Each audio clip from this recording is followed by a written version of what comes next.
Agora a gente vai falar, Berenice, sobre a CPMI do INSS, que você tem acompanhado bastante de perto aí em Brasília, porque 3 empresas ligadas ao lobista Antônio Carlos Camilo Antunes, conhecido como Careca do INSS, acumulam dívidas milionárias com a União por multas, taxas e impostos atrasados. Entre elas estão a Brasília Consultoria, a Prospect e a ACCA. Todas mencionadas nas sessões da CPMI do INSS pelo envolvimento no esquema de descontos ilegais em aposentadorias e pensões. Além das dívidas empresariais, o lobista é alvo de uma ação na Justiça por não pagar aluguéis de um camarote na Arena Mané Garrincha, em Brasília. O lobista também abandonou a construção de uma mansão no Lago Sul em meio às investigações da Polícia Federal. A CPMI do INSS ouviu ontem o ex-presidente da entidade, Alessandro Antônio Stefanuto, e o ex-diretor de benefícios do órgão, André Paulo Félix Fidelis. Com o habeas corpus concedido pelo ministro Luiz Fux, o ex-presidente do INSS usou seu direito de não responder a perguntas que pudessem incriminá-lo. Essa pergunta que o relator está fazendo, julgo que eu não deva responder. Presidente, calar a verdade de ato não incriminatório cabe o flagrante de falso testemunho. Gostaria que o senhor analisasse esse fato. Depois disso, Berenice Leite, a sessão chegou a ser interrompida por 5 minutos. E na volta, houve um novo embate com o relator. Notícia de jornal, notícia de site. Rapaz, você, o senhor me respeite. Sendo cabeça me do maior roubo não, de aposentados relator, e pensionistas. Por favor, relator, por gentileza. Presidente. Por favor, Não relator. vergonha, me respeite. Bom, vale lembrar que durante a presidência de Alessandro Stefanuto, que você viu aí há pouco, ao menos 15 entidades firmaram acordos que lhe permitiram os descontos. No depoimento, o ex-presidente do Instituto admitiu ter liberado um lote em favor da CONTAG. CONTAG, que foi a entidade que mais recebeu dinheiro de descontos em valores de pensões e aposentadorias. A auditoria da Controladoria Geral da União, a CGU, constatou que a entidade recebeu entre janeiro de 2019 e março de 2024 2 bilhões de reais de descontos de aposentados e pensionistas do INSS.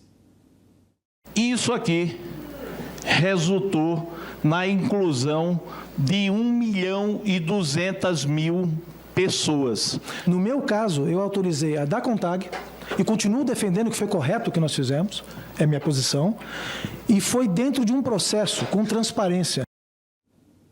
Admissão de culpa, Berenice?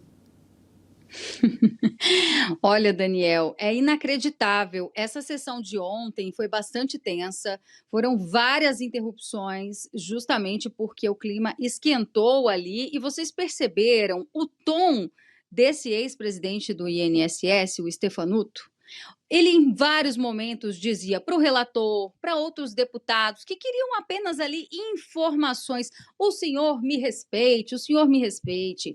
O problema desta CPMI é que a justiça brasileira está atrapalhando. O Supremo Tribunal Federal, com esses habeas corpus, acabam inflando os depoentes. Eles já chegam lá nessa condição de, eu não posso, eu não vou responder, só falo aquilo que eu quiser. Esse já é o 8º HC concedido e vem atrapalhando muito as investigações. O Stefanuto, na condição de ex-presidente do INSS, ele que pediu, aliás, ele foi exonerado logo após a operação sem desconto, em abril deste ano, justamente por ser investigado pela Polícia Federal, por haver indícios de que ele participou de toda essa fraude. Ele deveria ter respondido, no mínimo, a primeira pergunta do relator, que foi muito simples. Desde quando o senhor está no serviço público?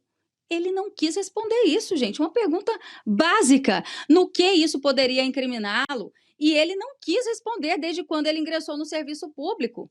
Veja só o tamanho, né? O tamanho do ego de uma pessoa que chega ali e fala, olha, eu só vou responder aqui o que eu quiser. Gente, para onde nós estamos caminhando, né? Pela primeira vez eu estou vendo um colegiado, uma CPMI que tenta trazer resultados. A gente tem a relatoria ali do Alfredo Gaspar, que é um promotor de justiça de carreira, que sabe conduzir um inquérito, mas a justiça brasileira, que deveria auxiliar, na verdade, está auxiliando aqueles que são suspeitos de terem cometido os crimes. Está tudo invertido no nosso país. né? Fora que o Stefanuto, o ex-presidente do INSS, foi durante a sua gestão que eles implementaram um sistema de biometria paralelo que acabou facilitando a inclusão de novos associados. Um sistema de biometria paralelo que não funcionava, que era mais fácil de fraudar. Então, esse homem precisa mesmo ser investigado. E é lamentável esse tipo de habeas corpus que infla o ego de uma pessoa como essa. E outro ponto que eu quero destacar aqui, que eu achei muito interessante ontem. O relator fez um questionamento a ele em relação a uma reportagem de um site de notícias e que dava conta de que ele teria ali recebido cerca de 5 milhões de reais de uma empresa pois ele achou que estava sendo desrespeitado. Como assim o senhor vem me questionar com base numa reportagem? O que nós mais vimos nas últimas CPIs foi isso, ou não foi? Ou vocês não se recordam? Na CPI da Covid, na CPI do 8 de janeiro, quantas vezes a base aliada do governo falava, olha, com base na reportagem do site X, do canal Y, o senhor poderia me responder isso? Agora, quando se inverte os papéis e é a base aliada ao governo do PT que está sendo encurralada nos questionamentos, aí as reportagens não servem como embasamento, como denúncia. Né? Denúncias, inclusive, de sites que colocaram perseguidos políticos de direita, empresários, na mira de investigações do Supremo Tribunal. E agora, na CPMI do INSS, é um absurdo usar uma reportagem para fazer um questionamento a uma testemunha da CPMI.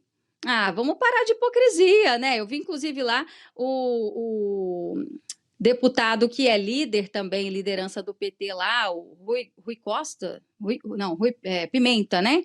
Isso, Pimenta, falando sobre não poder usar, que era um desrespeito usar reportagem para fazer questionamentos, ilações. Não, gente, ele está ali justamente para prestar esclarecimentos. Olha aí a cena dele se levantando. Foram várias vezes.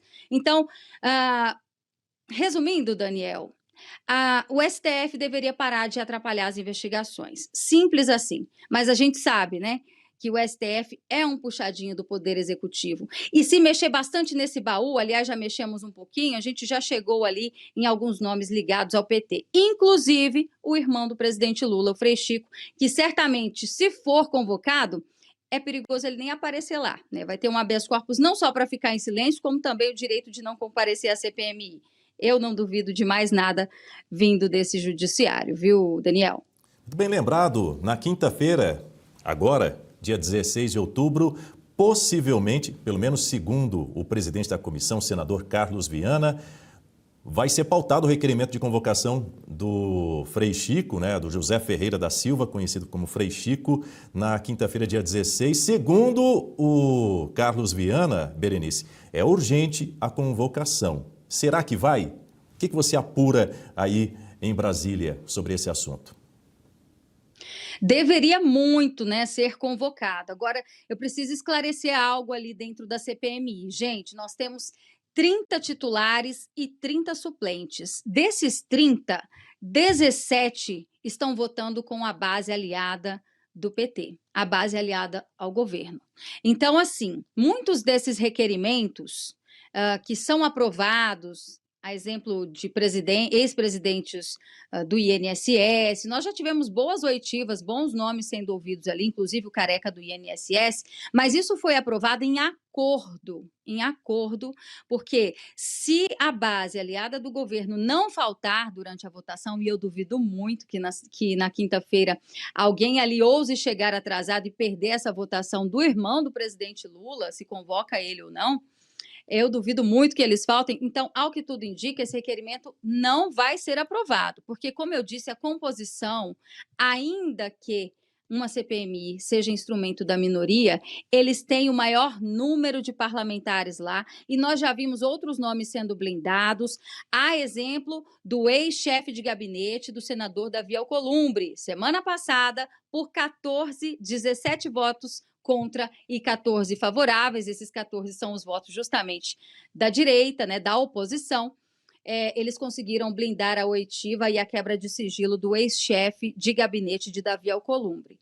Agora, tudo tudo pode acontecer, né? Pode haver algum tipo de acordo. Olha, nós aprovamos o requerimento do Frei Chico, enquanto isso vocês aprovam algum ministro do governo Bolsonaro. Porque a narrativa ali é essa, né? Eles querem dominar a narrativa de que foi na gestão do ex-presidente Jair Bolsonaro. Isso é o que alega a situação, no caso. Eles querem provar que foi durante a gestão do ex-presidente Jair Bolsonaro que os descontos começaram e a oposição quer provar que foi muito antes disso, durante as gestões petistas, inclusive da Dilma Rousseff.